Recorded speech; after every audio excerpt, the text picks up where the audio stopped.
Good morning class fifth. कल की class में हम सभी ने चैप्टर नंबर 3 खिलौने वाला से संबंधित पूरी एक्सरसाइज कंप्लीट की थी। इसमें चैप्टर में कल कुछ गलती हो गई थी। आज हम पहले उस गलती को सुधारेंगे। ब्लैक बोर्ड पर गलती से बाय मिस्टेक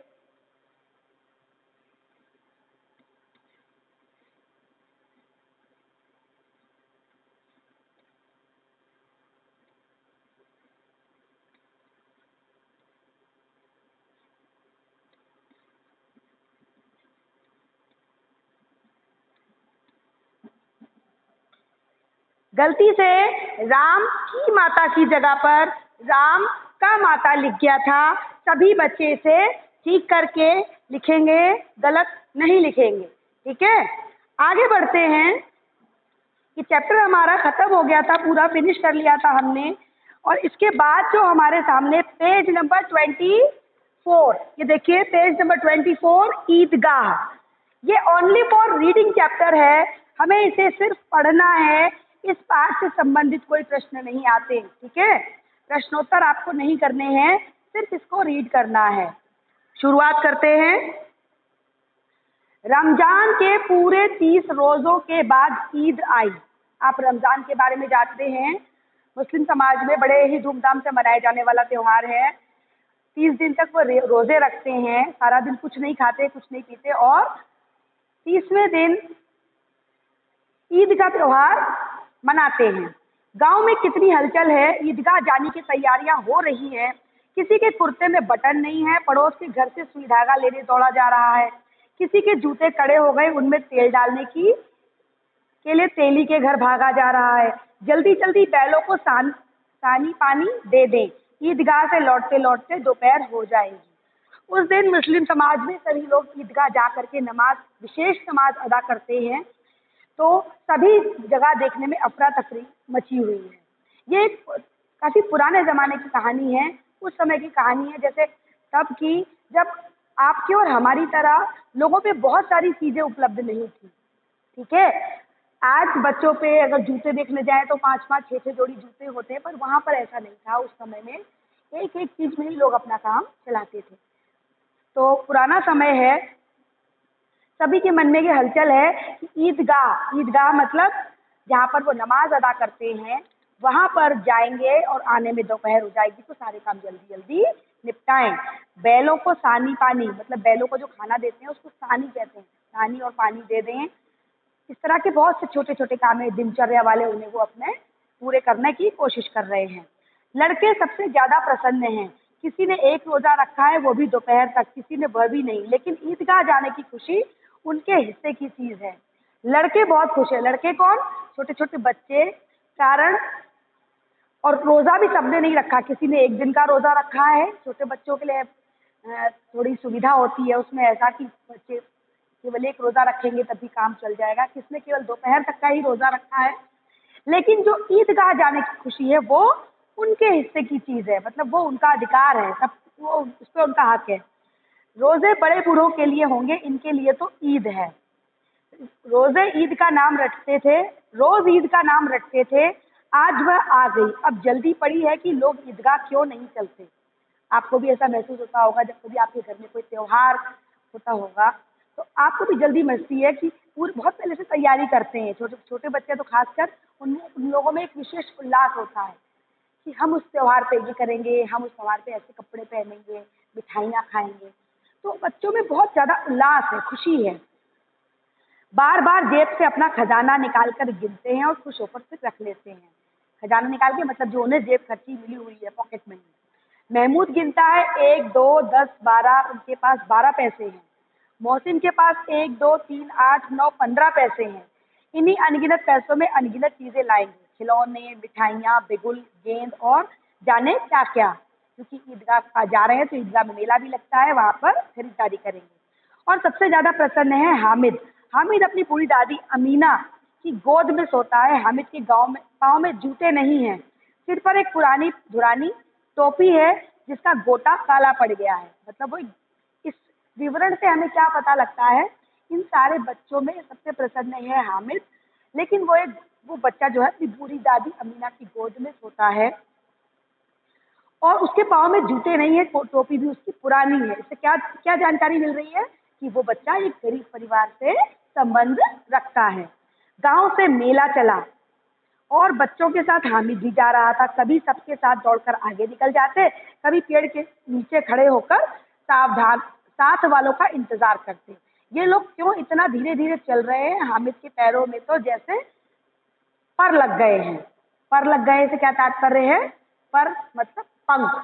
पैरों में पर लग जाना मतलब कोई इसे बहुत गति से चलता है तो हम उसको ये कहावत कहते हैं, मुहावरा कहते हैं कि लगता है आपके पैरों में पर लग गए, मतलब पैरों में पंख, उड़ने की तरह वो चल रहा है।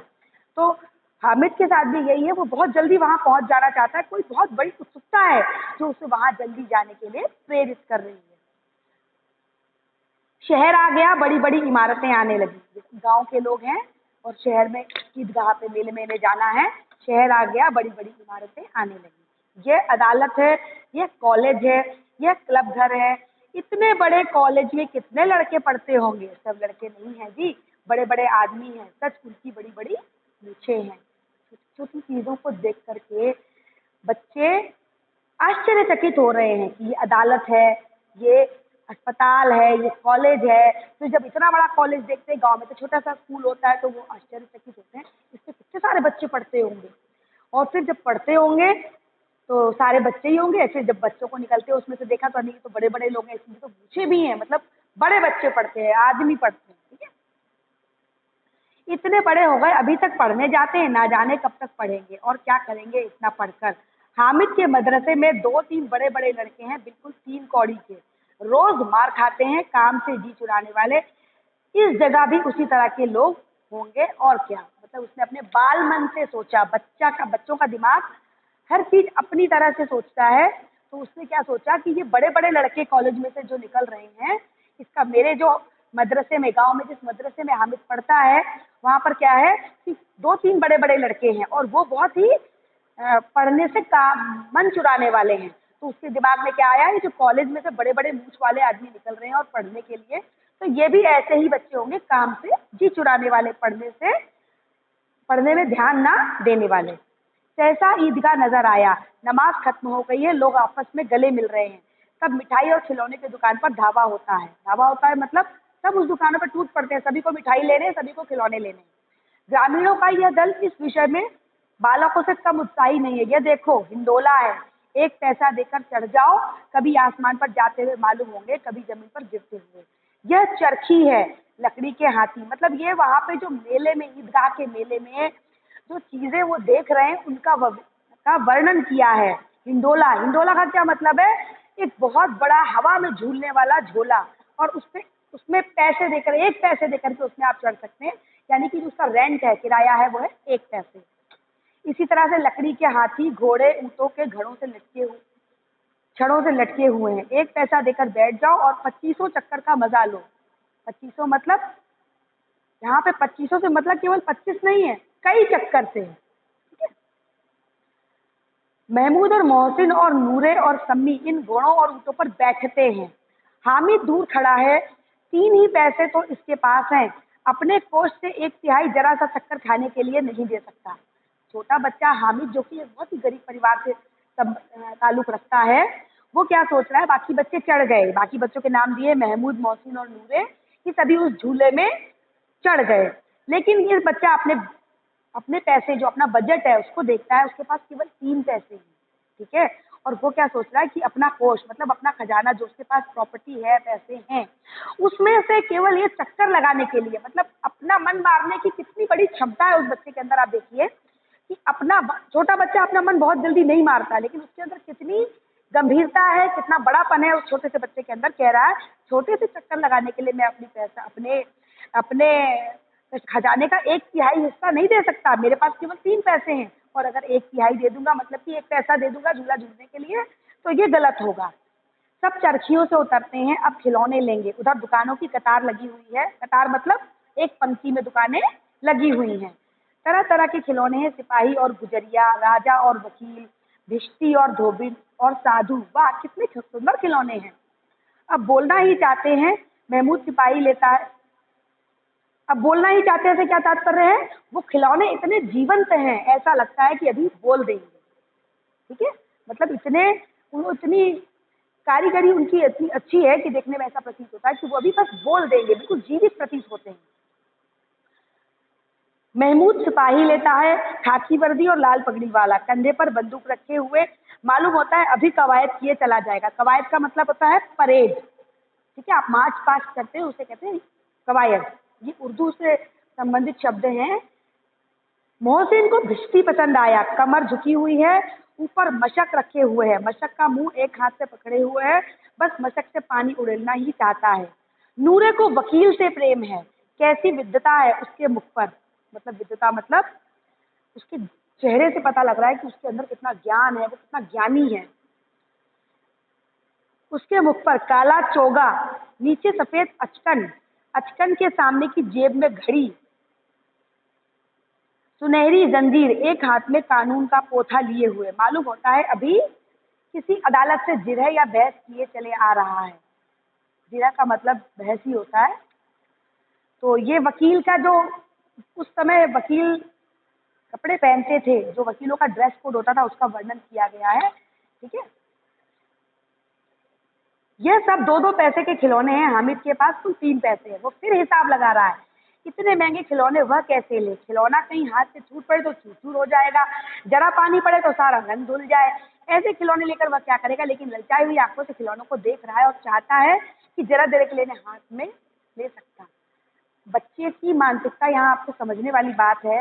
गरीब घर का बच्चा है, अपने मन के भावों को, अपने मन की इच्छाओं को कितनी प्रवीणता के साथ, कितनी चालाकी के साथ वो दबा रहा है, खुद को आश्वासन दे रहा है कि ये खिलौने बेकार हैं, मेरे पास 2 पैसे हैं, 2 पैसे का खिलौना ले लेंगे तो 1 ही पैसा बचेगा, दूसरा खिलौना लेने का कोई फायदा नहीं होगा, मिट्टी का है, गिरेगा तो टूट जाएगा, पानी पड़ेगा तो उसका रंग धुल जाएगा। इस तरह के आश्वासन वो अपने हृदय को, खुद को दे रहा है। और वो खिलौनों, लेकिन उसके मन में, उनको बच्चा है, उसके मन में उन्हें खेलने का लालच भी है, तो ललचाई नजरों से इन खिलौनों को देख रहा है। और उसकी इच्छा है कि एक बार इनको अपने हाथ में तो ले लूं, उसकी इच्छा है। खिलौनों के बाद मिठाइयाँ आती हैं, किसी ने रेवड़ियाँ ली, किसी ने गुलाब जामुन, किसी ने सोहन हलवा, सभी मजे से खा रहे हैं। अब सबने अलग अलग अपनी अपनी पसंद की मिठाइयाँ ली और खा रहे हैं। मिठाइयों के बाद कुछ दुकानें लोहे की चीजों की हैं, कुछ जिलेट और कुछ नकली गहनों। लड़कों के लिए यहाँ कोई आकर्षण नहीं था, वे सब आगे बढ़ जाते हैं।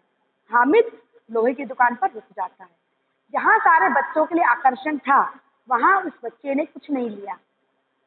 लेकिन जिस दुकानों पर बर्तन और गहनों की दुकानें, गिलट मतलब एक तरह का पदार्थ होता है नकली, ठीक है, उससे गहने वगैरह भी बनते हैं, तो उसकी दुकानें, वहाँ जहाँ बच्चों के लिए कोई आकर्षण नहीं है, वहाँ हामिद रुक गया कुछ सोचकर। देखिए, कई चिमटे रखे हुए हैं, वे सब आगे बढ़ जाते हैं, हामिद लोहे की दुकान पर रुक जाता है। कई चिमटे रखे हुए हैं, उसे ख्याल आया दादी के पास चिमटा नहीं है, तवे से रोटियां उतारती है तो हाथ जल जाता है, अगर वह चिमटा ले जाकर दादी को दे दे तो वह कितनी प्रसन्न होंगी, फिर उसकी उंगलियां कभी नहीं जलेंगी, घर में एक काम की चीज हो जाएगी, खिलौने से क्या फायदा। छोटा सा बच्चा है, उसके अंदर कितना वयस्कपन है, कितना बड़ापन है। देखिए, इतना छोटा बच्चा ऐसी बातें सोच रहा है। समय ने, उसकी गरीबी ने उसे समय से पहले ही वयस्क बना दिया। इस कारण वो क्या सोच रहा है, वो अपनी दादी की जली उंगलियों को याद कर रहा है कि चिमटा ना होने के कारण उसकी दादी जब रोटियां उतारती हैं, पकाती हैं, तो उसकी उंगलियां वो जल जाती हैं। हामिद के साथी आगे बढ़ गए, सबील पर सबके सब शरबत पी रहे हैं। देखो कितने लालची हैं, इतनी मिठाइयाँ ली, मुझे किसी ने एक भी ना दी, पर उस पर कहते हैं मेरे साथ खेलो, मेरा यह काम करो। अगर किसी ने कोई काम करने को कहा तो पूछूंगा, खाए मिठाइयाँ आप, मुंह सड़ेगा, फोड़े फुंसियाँ निकलेंगी, आपकी जबान चटोरी हो जाएगी। सबके सब हंसेंगे कि हामिद ने चिमटा लिया, हंसे मेरी बला से। उसने दुकानदार से पूछा चिमटा कितने का है। जब उसने देखा कि उसके दोस्त शरबत जो पी रहे थे, देखा तो अपने मन में सोचा कि ये सब कितने लालची हैं। क्यों लालची हैं, सब मिठाइयाँ खा रहे हैं, किसी भी दोस्त में से एक ने भी उससे नहीं पूछा कि तुम भी थोड़ी सी खा लो, या किसी भी दोस्त ने नहीं कहा कि मेरे खिलौने से तुम भी खेल लो। और वो ये कह रहा है, ये कितने मतलबी भी हैं कि अपने काम मुझसे करा लेते हैं, हमेशा कहते हैं मेरा ये काम कर दो और मैं करता हूँ, लेकिन आज किसी ने मुझे नहीं पूछा। उसके बाद वो क्या कहता है कि मतलब खुद ही मतलब अपने आप को सांत्वना देके कहता है ठीक है खा लें तो मिठाइयाँ, क्या होगा इनकी जबान चटोरी हो जाएगी, दांतों में कीड़े लग जाएंगे। मतलब मिठाई खाने के जो दुष्प्रभाव हैं वो बता करके वो अपने मन को भी सांत्वना देने का प्रयास कर रहा है। और इसी के साथ उसने चिमटे का मूल्य पूछा कि वो चिमटा कितने रुपए का है, उसका कितने का है, मतलब कितने पैसे उसको उसको लेने के लिए देने पड़ेंगे। दुकानदार ने उसकी ओर देखा, कोई आदमी साथ ना देखकर कहा यह तुम्हारे काम का नहीं है जी। दुकानदार भी कह रहा है बच्चे से कि ये तुम्हारे काम की चीज नहीं है। उसके साथ कोई बड़ा आदमी नहीं था, क्योंकि बिकाऊ है कि नहीं, मतलब उसने कहा बेचने के लिए है कि नहीं, बिकाऊ क्यों नहीं है और यहाँ क्यों लाद लाए लाए हैं। दुकानदार ने जवाब दिया बिकाऊ है तभी तो यहाँ लाद के लेकर आए हैं, तो बताते क्यों नहीं क्या पैसे का है। उसने कहा 6 पैसे लगेंगे। हामिद का दिल बैठ गया। दिल बैठ गया से क्या तात्पर्य है, वो दुखी हो गया, डर गया कि अब मैं नहीं ले पाऊंगा। ठीक ठीक बताओ, मतलब वो बार्गेनिंग कर रहा है, मोल भाव कर रहा है। ठीक ठीक 5 पैसे लगेंगे, लेना हो तो लो, नहीं तो चलते बनो। हामिद ने कलेजा मजबूत करके कहा 3 पैसे लोगे। ये कहता हुआ आगे बढ़ गया कि दुकानदार की घुड़कियां ना सुने। मतलब उसने 5 पैसे दुकानदार ने उस चिमटे के लगा दिए, अपनी तरफ से उसने दिल मजबूत करके कहा 3 पैसे लोगे, और ये कह के बिना दुकानदार का उत्तर सुने वो आगे बढ़ गया कि उसे डर था कहीं ऐसा ना हो ये बात सुनकर दुकानदार उसे डांटे या घुड़कियां दे, मतलब उसके ऊपर नाराज हो। लेकिन दुकानदार ने घुड़कियां नहीं दी, बुलाकर चिमटा दे दिया। हामिद ने उसे इस तरह कंधे पर रखा मानो बंदूक है, और शान से करता हुआ संगियों के पास आया और जरा सुने सबके सब क्या क्या आलोचनाएं करते हैं। दुकानदार ने उसे वो चिमटा 3 पैसे में दे दिया। अब जब उसने वो चिमटा ले लिया तो वो उसे अपने कंधे पे रख करके इस तरह से चल रहा था जैसे उसने बंदूक रखी है, बड़ा शान से अपने संगियों का मतलब क्या है, साथियों दोस्तों के साथ आया। अब यहाँ पर देखते हैं कि क्या क्या आलोचनाएं का मतलब बुराइयां कर रहे हैं उसके दोस्त उसकी चिमटा खरीदने पर। मोहसिन ने हंसकर कहा यह चिमटा क्यों लाया पगले, इससे क्या करेगा। मोहसिन ने प्रश्न किया। हामिद ने चिमटे को जमीन पर पटक कर कहा जरा अपनी भिष्टी जमीन पर गिरा दो, सारी पसलियां चूर चूर हो जाएंगी बच्चों। अब उसने अपने चिमटे की तरफदारी करते हुए क्या बोला कि मैंने अपना चिमटा तो जमीन पर पटक दिया, देखो उसका कुछ नहीं बिगड़ा। तुमने जो भिष्टी ली है, जो खिलौना उसने लिया भिष्टी का, उसको तुम जमीन पर पटक दो, उसकी सारी पसलियां टूट जाएंगी, तब समझ में आ जाएगा। महमूद बोला तो ये चिमटा कोई खिलौना है। उसने बताया वो भिष्टी तो खिलौना है, उसकी भिष्टी क्या देखो कोई खिलौना थोड़ी ना है। हामिद बोला खिलौना क्यों नहीं है, अभी कंधे पर रखा बंदूक हो गई, हाथ में लिया फकीरों का चिमटा हो गया, चाहूं तो इससे मंजीरे का काम ले सकता हूँ। एक चिमटा जमा दूं तो तुम लोगों के सारे खिलौनों की जान निकल जाए। तुम्हारे खिलौने कितना भी जोर लगाए मेरे चिमटे का बाल भी बांका नहीं कर सकते, मेरा बहादुर शेर है चिमटा। उसने अपनी चिमटे की तरफदारी में इतनी सारी बातें कही। पहला, कंधे पे रखो तो बंदूक है, हाथ में ले लो तो फकीर का चिमटा, आपने देखा होगा फकीर ऐसे करके चिमटा बजाते हैं, ठीक है। और एक जमा दूं तो तुम्हारे सारे खिलौनों की जान निकल जाएगी। इस तरह से उसने अपने चिमटे के बहुत सारे गुण बताए कि मेरा चिमटा तुम्हारे खिलौनों से अच्छा है। सम्मी ने खंजरी ली थी, प्रभावित होकर बोला मेरी खंजरी से बदलोगे, 2 आने की है। हामिद, खंजरी मतलब एक प्रकार का बजाने का यंत्र, ढपली का टाइप का होता है, लेकिन ढपली के किनारे जो होते हैं उसमें छोटे छोटे मंजीरे लगे होते हैं, उसको खंजरी कहते हैं। तो हामिद ने खंजरी की ओर उपेक्षा से देखा, उपेक्षा मतलब हिकारत की नजर से देखा। मेरा चिमटा चाहे तो तुम्हारी खंजरी के का पेट फाड़ डाले, बस एक चिमटे की झिल्ली लगा दो, एक चमड़े की झिल्ली लगा दो। ढप ढप बोलने लगी, जरा सा पानी लग जाए तो खत्म हो जाए। मेरा बहादुर चिमटा आग में, पानी में, आंधी में, तूफान में बराबर डटा रहेगा। अब उसने अपने चिमटे की फिर गुण गाए। उसने कहा कि तुम्हारी जो खंजरी है उसमें अगर मेरा चिमटा चाहे तो उसका 1 मिनट में पेट फाड़ दे, यानी कि वो बीच में चिमटा लगा देगा तो वो फट जाएगी। और मेरा चिमटा तो इतना मजबूत है कि आग, पानी, आंधी में उसका, तूफान में बराबर डटा रहेगा वहां, यानी कि उसका कुछ नहीं बिगड़ेगा। आगे बढ़ते हैं। चिमटे ने सभी को मोहित कर लिया, लेकिन अब पैसे किसके पास धरे हैं। फिर मेले से दूर निकल आए हैं, 9 कब के बज गए, धूप तेज हो रही है, घर पहुंचने की जल्दी हो रही है। बाप से जिद करें तो चिमटा नहीं मिल सकता। मोहित ने बड़ी चालाक, हामिद है बड़ा चालाक, इसलिए बदमाश ने अपने पैसे बचा रखे थे। अब बच्चों के अंदर ही एक हीन भावना आनी, जब उसने हामिद ने अपने चिमटे की इतनी तारीफें करी तो बाकी बच्चों के मन में हीन भावना आ गई। उन्होंने कहा कि सबने चिमटे ने सबको मोहित कर लिया, लेकिन सबके पैसे खत्म हो गए थे। अब किसी के पास, तो सबने खरीदारी करी थी, मिठाइयाँ खाई थी, झूले झूले थे। उसने कहा अब तो इतनी दूर भी निकल आए हैं, 9 बज गए हैं, घर जाने की जल्दी है। बाप से जिद करे तो भी चिमटा नहीं मिल सकता, मतलब जिद करेंगे अपने पिता से तो भी चिमटा नहीं मिलेगा। फिर कह रहे हैं कि हामिद बहुत चालाक है, इसीलिए इसने अपने पैसे बचा के रखे थे। अब बालकों के 2 दल हो गए, एक और मिट्टी और दूसरी ओर लोहा।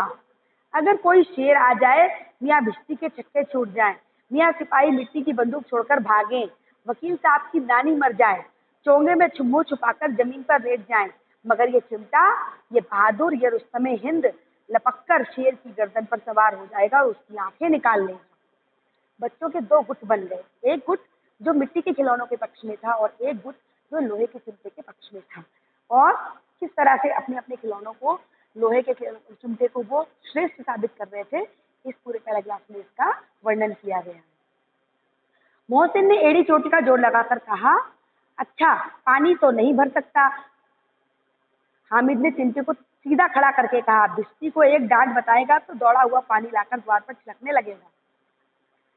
हम जब मोहसिन ने कहा कि चिमटा पानी नहीं भर सकता, तो उसने क्या रिप्लाई किया हामिद ने, कि अगर भिश्ती को सीधा खड़ा होकर के एक बार डांटेगा ना, तो डर के मारे वो पानी लेकर के तुरंत आ जाएगा और पानी को द्वार पे छिड़कने लगेगा।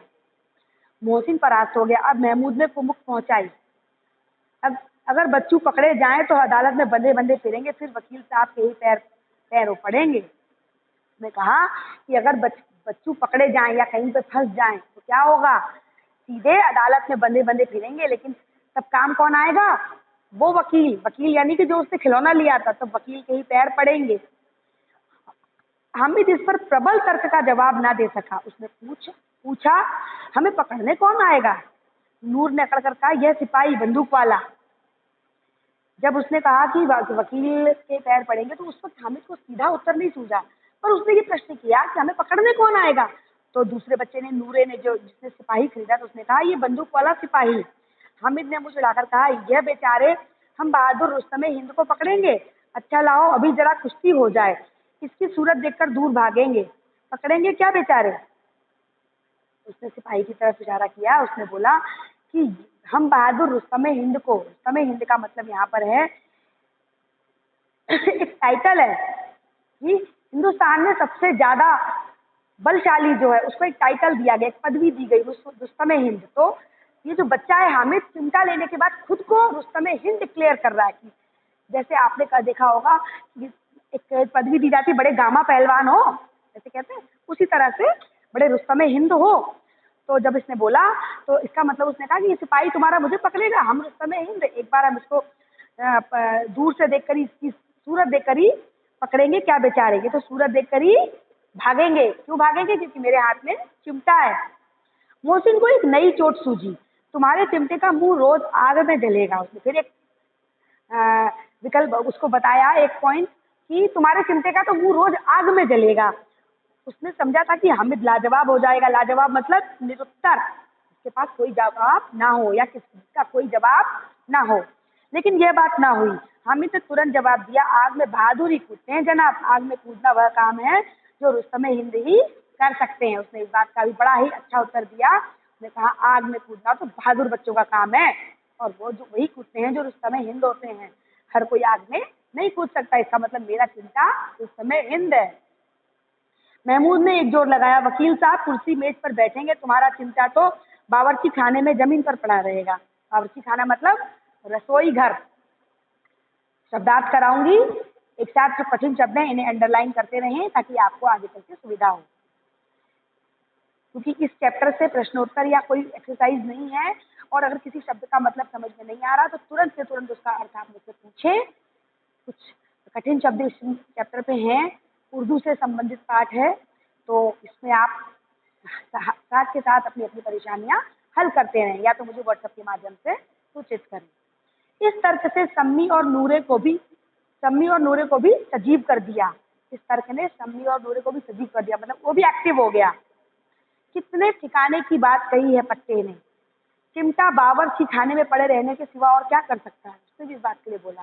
मतलब एक ही पॉइंट को सारे लोग बोलने लगे कि वकील साहब तो अदालत में मेज कुर्सी में बैठेंगे, लेकिन तुम्हारा चिमटा जो क्या है बावर्ची खाने में जमीन पर पड़ा रहेगा। हामिद को कोई फड़कता हुआ जवाब ना सूझा तो उसने धांधली शुरू की, मतलब उसने गड़बड़ वाली बात शुरू की। मेरा चिमटा बावर्ची खाने में नहीं रहेगा। वकील साहब कुर्सी पर बैठेंगे तो जाकर उन्हें जमीन पर पटक देगा और उनका कानून उनके पेट में डाल देगा। मतलब उसने नीति से हटकर बात करने की, नीति विरुद्ध। अभी तक वो सही सही बातों के सही सही उत्तर दे रहा था, पर जब इस बात का उसको कोई सही उत्तर नहीं मिला तो उसने उल्टा पुल्टा गलत उत्तर देने का प्रयास किया। कानून को पेट में डालने वाली बात छा गई। गलत बात जरूर बोली, नीति से विरुद्ध जरूर बोली, पर यह बात छा गई। ऐसी छा गई कि तीनों सुरमा मुंह ताकते रह गए। हामिद ने मैदान मार लिया था, उसका चिमटा रुस्तम हिंद है। अब इसमें मोहसिन, महमूदे, नूरे, सम्मी किसी को भी आपत्ति नहीं हो सकती। औरों ने 3-3, 4-4 आने के खर्च किए पर कोई काम की चीज ना ले सके। हामिद ने 3 पैसे में रंग जमा लिया। सच ही तो है, खिलौनों का क्या भरोसा, टूट फूट जाएंगे। हामिद का चिमटा तो बना रहेगा बरसों, कई सालों तक बना रहेगा। संधि की शर्तें तय होने लगी। मोहसिन ने कहा, जरा अपना चिमटा दो, हम भी देखें तुम हमारा भिश्ती लेकर देखो। महमूद और नूरे ने भी अपने अपने खिलौने पेश किए, मतलब उसके सामने हाजिर किए कि मेरा खिलौना तुम लेके देखो, 2 मिनट थोड़ी देर के लिए अपना चिमटा भी हमें दिखाओ। हामिद को इन शर्तों के मानने में कोई आपत्ति ना थी, क्योंकि वो तो चाहता ही था कि थोड़ी देर के लिए खिलौने भी मेरे हाथ में आ जाए, मैं भी अपने खेलने की इच्छा पूरी कर सकूं। तो उसे कोई आपत्ति ना थी। चिमटा बारी बारी से सबके हाथ में गया और उनके खिलौने बारी बारी से हामिद के हाथ में आए। इतने खूबसूरत खिलौने हैं ये। हामिद ने हारने वालों के आंसू पोंछे। मैं तुम्हें चिढ़ा रहा था, सच ये चिमटा भला इन खिलौनों की क्या बराबरी करेगा मालूम होता है। अब बोले तब बोले। अब उसने हामिद ने अपनी बात को ही पलट दिया, अपनी बात को वहीं पर बदला और बोला कि मैं तो तुम सबको चिढ़ा रहा था। ये बात सच है कि तुम्हारा ये चिमटा भला इन खिलौनों की क्या बराबरी करेगा, क्योंकि खिलौने इतने सुंदर है, ऐसा लगता है अब बोले कि तब बोले, सजीव है बिल्कुल। मोहसिन, लेकिन इन खिलौनों के लिए कोई हमें दुआ तो ना देगा। अब मोहसिन था, वो बोला कि इन खिलौनों के लिए कोई हमें दुआ नहीं देगा, ये खिलौने हमारे हैं, हम खेलेंगे, टूट जाएंगे, इनकी जिम्मेदारी हमारी है, लेकिन इन खिलौनों के लिए हमें कोई दुआ नहीं देगा, आशीर्वाद नहीं देगा। महमूद, दुआ के लिए फिरते हो, उल्टे मार ना पड़े, अम्मा जरूर कहेंगी कि मेले में ये मिट्टी के खिलौने मिले। अब महमूद ने फिर अपना उत्तर दिया। अब दोनों ही पक्ष एक दूसरे के पक्ष की बात रख रहे हैं, देखिए। अब महमूद ने कहा, तुम दुआ की बात करते हो, उल्टे हो सकता है कि अम्मा के डंडे पड़े, खाने को डांट पड़े। क्यों? क्योंकि इतने पैसे खर्च किसमें कर दिए मेले में, मिट्टी के खिलौनों में। हामिद को स्वीकार करना पड़ा कि खिलौनों को देखकर किसी की माँ इतनी खुश ना होंगी जितनी दादी चिमटे को देखकर होंगी।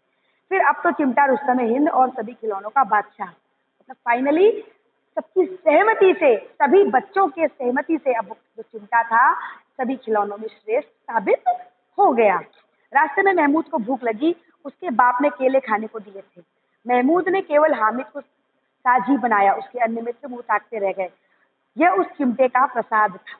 चिमटे से प्रभावित होकर उसने उसकी चिमटा लेने की बुद्धिमत्ता से प्रभावित होकर, आप ये भी कह सकते हैं, जो उसके पिता ने खाने के लिए रास्ते में केले दिए थे वो उसने सिर्फ अपने हामिद के साथ शेयर किए, फिर बांटे और किसी को नहीं दिए। 11 बजे सारे गांव में हलचल मच गई, मेले वाले आ गए। मोहसिन की छोटी बहन दौड़कर भिश्ती उसके हाथ से छीन लिया और मारे खुशी के जो उछली वो मियाँ भिश्ती नीचे आ गए और परलोक सिधार गए। छोटी बहन ने आकर के दौड़ के भिश्ती लिया और खुशी से उछली, जब बहुत खुश हो गई, एक्साइटमेंट में, उत्साह में वो भिश्ती नीचे गिर गया और भिश्ती परलोक सिधार गए, यानी कि टूट गए, मर गए। इस पर भाई बहन में मारपीट हुई, झगड़ा हो गया। दोनों खूब रोए। उनकी अम्मा यह सुनकर बिगड़ी और दोनों को ऊपर से 2-3 कांटे और लगाए। जैसा कि पहले ये बच्चे भविष्य की बात कर रहे थे वो सच हो गया और खिलौने की वजह से उनकी पिटाई भी लग गई।